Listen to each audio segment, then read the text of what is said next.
Les étudiants de deuxième année, licence AES, bonjour. Dans cet exercice, je vais corriger l'exercice numéro 1 du TD statistique descriptive. Dans cet exercice, on a une distribution, on a un tableau qui contient une distribution de pièces ou de nombre de pièces par logement. Dans la première colonne, on a le nombre de pièces et dans la deuxième colonne, le nombre de logements. Donc ça veut dire, la première colonne, c'est la variable xi. C'est le caractère. Le nombre de logements, c'est ni, c'est l'effectif. Si je prends le premier chiffre, la première ligne, 1 et 1,651, faites attention, les données sont en millions. Ça veut dire 1 651 logements se composent d'une pièce. 3 667 000 logements se composent de deux pièces. Ça veut dire il y a combien de logements, donc l'effectif c'est combien de logements qui se composent de deux pièces. Donc deux pièces c'est xi. Et combien de logements se composent de deux pièces, c'est ni. Autrement dit, deux pièces se répètent 3 668 000 fois, parce qu'il y a 3 660 000 logements qui se composent de deux pièces, 3 678 000. C'est le caractère, la variable xi, et c'est l'effectif. Combien de fois se répète le 1 1 651 000. Combien de fois se répète le 3 6 162 000, et ainsi de suite. Sur un nombre total de logements de 29 11 000 logements. Première question, il nous demande de calculer la moyenne du nombre de pièces. La moyenne du nombre de pièces. Je vous ai mis ici les formules dont on a besoin. Pour calculer la moyenne, on a deux formules. Une formule à partir des effectifs, c'est la somme de ni fois xi sur grand N, qui est grand N, c'est la somme de ni, c'est-à-dire la taille de l'échantillon. Et la deuxième formule, x bar, la moyenne, est égale à la somme de fi. Fi, c'est la fréquence. La somme de la fréquence i fois xi. On a deux formules. On utilise cette formule quand on a des données d'effectifs, c'est-à-dire comme le cas présent. On a xi et on a les effectifs. Donc, la formule adaptée à cet exercice, c'est la première. Parce qu'on a les ni, donc j'utilise cette formule. Si dans un exercice vous avez des fréquences, donc il faut utiliser la deuxième formule. Donc on utilise la formule en fonction des données des exercices. Si on a des effectifs, on utilise la première. Si on a des fréquences, on utilise la deuxième. La fréquence, c'est tout simplement ni sur n. Ni sur n. Si je veux calculer ici la fréquence, par exemple, je peux rajouter une fréquence, par exemple ici, une colonne de fréquence. Ben, la fréquence ici, ça sera 1,651 divisé par 29. J'aurai la fréquence de une pièce. 3,678 sur 29 000, j'aurai ici la fréquence de deux pièces, et ainsi de suite. Donc je divise ni par grand N, ni grand N, ni grand N, ni grand N, ni grand N, ni grand N, et j'aurai les fréquences, la colonne des fréquences. Forcément, donc la somme des fréquences est égale à 1. La variance. Pour la variance, on a 1, 2, 3, 4 formules. Les deux premières formules, pareil, si on a un tableau avec les effectifs. Les deux autres formules, c'est en cas où vous avez des données de fréquence. Première, la somme de ni fois xi moins x bar au carré sur n, ou la somme de ni xi au carré sur n moins x bar au carré. La deuxième, la somme de fi fois xi moins x bar au carré, ou la somme de fi fois xi au carré moins x bar au carré. Vous remarquez bien que les deux formules les plus simples à utiliser, c'est celle-là en cas d'effectif, et celle-là en cas de fréquence. Vous pouvez utiliser celle que vous voulez, mais les deux, c'est beaucoup plus simple à calculer. Donc ça nécessite moins de temps, moins de calcul et donc moins de risque d'erreur. Parce que pour calculer la variance, il faut calculer la moyenne. Une fois que vous avez la moyenne, il vaut mieux utiliser la deuxième parce que automatiquement cette partie vous l'avez. Et il vous reste juste à calculer cette partie. Et cette partie, elle est, on va dire, à peu près la même chose que ce que vous avez écrit ici. Sauf qu'il faut reporter chaque fois x ici au carré. Cette expression, c'est à peu près le même que celui-là, sauf vous rajoutez un carré chaque fois ici. Donc il est beaucoup plus simple à calculer. La même chose avec les fréquences. X bar, vous l'avez déjà calculé, il vaut mieux refaire la somme de fi xi au carré, c'est-à-dire la même chose qu'ici, sauf avec un carré au-dessus de xi chaque fois. Donc, l'écart type, c'est la racine carrée de la variance, et le CV, le coefficient de variation, c'est l'écart type divisé par la moyenne.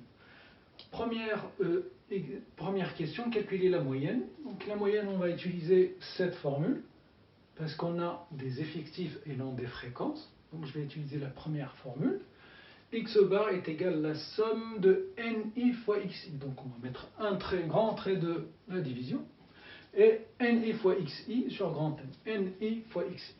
Ni fois xi. 1,651 fois 1 plus 3,678 fois 2 plus 6,162 fois 3 plus 7,347 fois 4 plus 5,587 fois 5 plus 4,586 fois 6 divisé par le total 29,011. Et vous avez la moyenne qui est égale à 3,87 pièces. 3,87 pièces. Donc n'oubliez pas l'unité à côté de la moyenne. On met toujours une unité. Donc cette pièce, c'est-à-dire la variable, tout simplement, ou le caractère. Et si je veux interpréter ce chiffre de 3,87, ça veut dire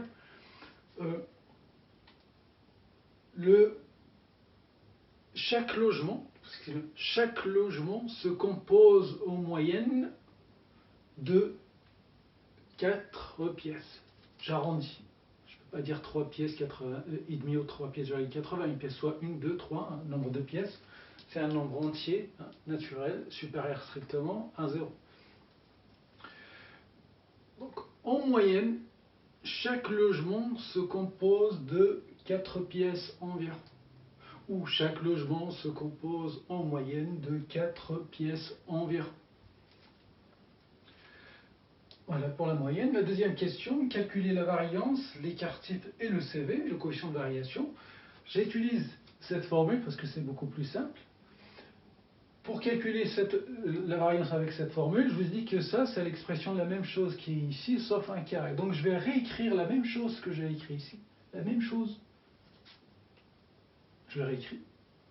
Sauf que chaque fois où il y a xi, je rajoute un carré. Donc 1 au carré, 2 au carré, 3 au carré, 4 au carré, 5 au carré, 6 au carré. Sur toujours 29 et moins. La moyenne au carré, je l'ai déjà calculé, 3,87 au carré. Vous voyez, donc c'est beaucoup plus simple que de recalculer la somme de xi fois x bar chaque fois au carré.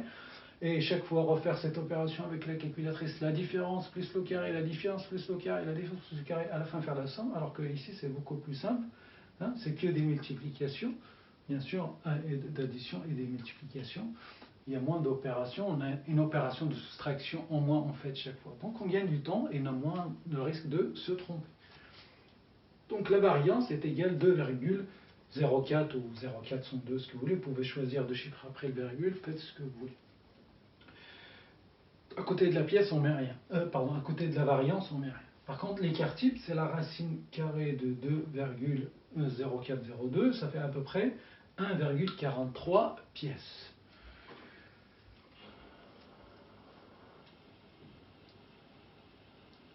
Donc, vous vous rappelez donc le rôle, l'écart type. Quand on a l'écart type, on peut déduire que 68%, donc ça c'est la règle, 68%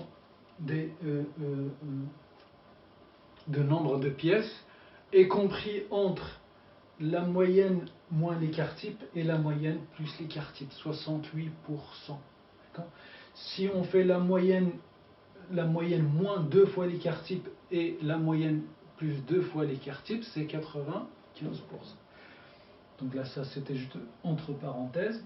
Donc si je l'applique ici, donc 3,87 moins 1,43 par exemple, ça fera 2,44. Donc on a de 2,44 jusqu'à 3,87 plus 1,43, ça fait 5,30. Donc de 2,44 de 2,44 à 5, on a dit à 5, pardon, à 5,30, 68% de nombre de pièces se situe entre 2 et 5. J'ai arrondi, donc entre 2 et 5. Donc 68% de nombre de pièces se situe de logements, ou 68% de logements se composent de 2 à 5 pièces. Le CV, c'est là l'écart type divisé par la moyenne. L'écart type divisé par la moyenne. Ça fait 0,36, c'est un pourcentage, 37%. Le CV, il nous permet de calculer de distribution ou l'homogénéité dans de distributions différentes. C'est-à-dire, est-ce que laquelle des distributions est plus dispersée que l'autre ou laquelle est plus homogène que l'autre. Généralement, on retient un score de 0,15, c'est-à-dire 15%. Quand le CV est inférieur à 15%, on dit qu'il y a une forte concentration autour de la moyenne, donc on a une forte homogénéité des données, donc la dispersion est très faible. Et quand il dépasse 0,15, la dispersion devient de plus en plus importante. Donc là, ici, on peut dire que la dispersion, et c'est une dispersion autour de la moyenne, parce qu'on divise l'écart type c'est la dispersion, on le divise par rapport à la moyenne. Donc c'est une dispersion autour de la moyenne. Donc la dispersion autour de la moyenne, on peut le qualifier de moyenne. Et voilà pour cet exercice. Je vous dis bon courage et à très bientôt pour l'exercice numéro 2 de statistiques descriptives.